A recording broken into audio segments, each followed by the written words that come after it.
Hello, everybody, and welcome to Module 5, Human Resource Development. This module, I will be taking you on a little journey on the historical evolution of human resource management and public personnel administration in kind of the context of public administration. But before I do that, I want to provide you with a general overview of what we mean by HR management and kind of what it encompasses in public administration. And so when we think about human resource management, it includes all organizations and policies and processes used to match the human resource needs of governmental agencies with the skills of people within them. Now, it differs from private sector personnel and human resource functions primarily because of restraints imposed by legislatures, client groups, interest groups, political parties, as well as strings attached to intergovernmental funding requirements and regulations. Public sector human services also includes training and development of staff, continuous learning, promotion of diversity or diversity management rather, service quality assurance, and productivity improvement. So now that we got that out the way, I kind of want to spend a few moments in this lecture, again, covering the historical development of public personnel administration. And this will kind of give you an understanding of how human resources or public personnel administration has evolved over time as it relates to the public sector.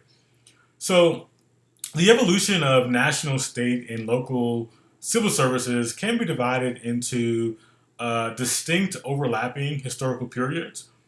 The first period, 1789 to 1829, was that of government by gentlemen, in which positions at all levels were filled with well educated, wealthy white male landowners.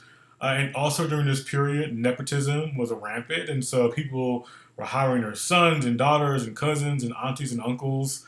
And then we kind of move into what we refer to as government by the common man. And this began with the election of Andrew Jackson in 1829 and lasted until the late 1870s. Right, and in this period also, there was blatant partisan patronage, and this was rampant during the government by the common man. Now, also during the 1870s, the civil service reform movement proliferated, resulting in the formation of the National Civil Service Reform League. Right, and this movement culminated in the Civil Service Penalty Act of 1883, which created a politically neutral professional civil service, where hiring and promotion were based upon ability to do the job, right? And also, it focused on the separation of politics and administration by eliminating corruption, right? And so, and this became one of the major goals of public personnel administration in the late 1800s, and by separating politics and administration, it was a mechanism as to eliminate corruption in government. So the next historical period I would like to talk about in public personnel administration is labeled as government by the good. And this lasted from about 1883 to about 1906. And beginning in 1906, the Civil Service Commission began job classification, right? And so Frederick Taylor's Principles of Scientific Management, you guys read about him early on in Module 1. And this assumed that there was one best way to do any job, right? So competence, merit, and morality and neutrality were lumped together and referred to as efficiency. And then we moved into efficiency by government, and this lasted from about 1906 until 1937. And something you'll read about this week is about the Brownlow Committee, right? And so in 1937, the President's Committee on Administrative Management issued a report calling for the professionalization of public personnel administration, and the consolidation of executive branch authority under a clear chain of command. And so the president became then the chief executive, and in fact, as well as in name. And this has continued on since the late 1930s. So the years of government by administrators is the next historical trend, and that lasted from about 1937 to about 1955. And this trend also brought political representativeness, and this was the idea that the government should reflect the political and social demographics of the governed, right? And so federal service interest examinations and the forerunner of today's exams were introduced in 1955.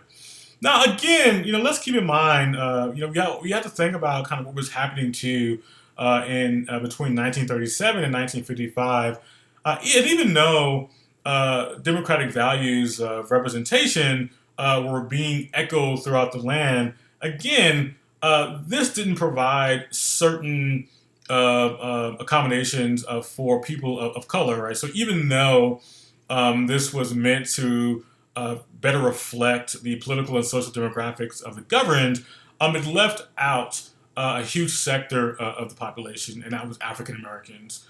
And now, kind of thinking about the emphasis of 1883 to 1955, this was essentially based on job and employee performance, and subsequently, the era of government by professionals, which is from 1955 to about 1995, has focused on specialized training and career compliance with other policies, right? And so from 1955 until 1995, this 40-year period has really focused on an era of government where we are focused on government by professionals.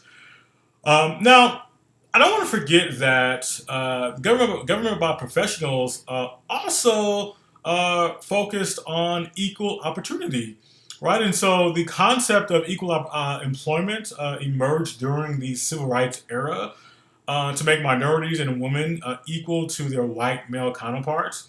And although Title VII of the Civil Rights Act aims to protect employees from discrimination on the basis of skin color, religion, race, sex, and national origin, many felt additional legislation needed to be implemented to further protect individuals. And so, therefore, we have the Equal Employment Opportunity Commission, which was developed to specifically address these issues of discrimination and unequal employment, right? And so, the current era that we're living in currently is referred to as government by citizens, experts, and professionals, in which information technology makes government more citizen-centered and serves more market-based and results-oriented.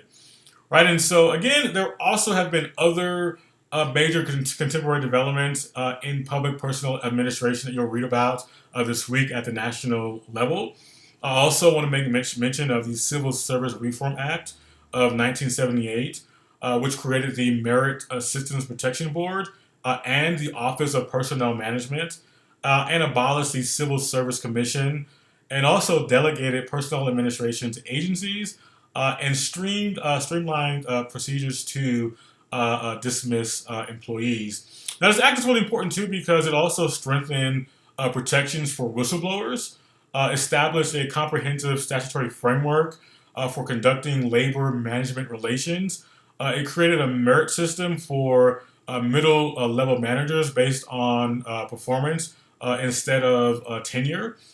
And it also established the Senior Executive Service and stipulated 9 required merit system principles and 9 prohibited personnel practices. And these are things you'll read about in this week's set of readings. So that is kind of like my stint on the major historical developments in public personnel administration. Enjoy navigating Module 5, and if you have any questions, don't hesitate to shoot me an email or give me a phone call. See you next week.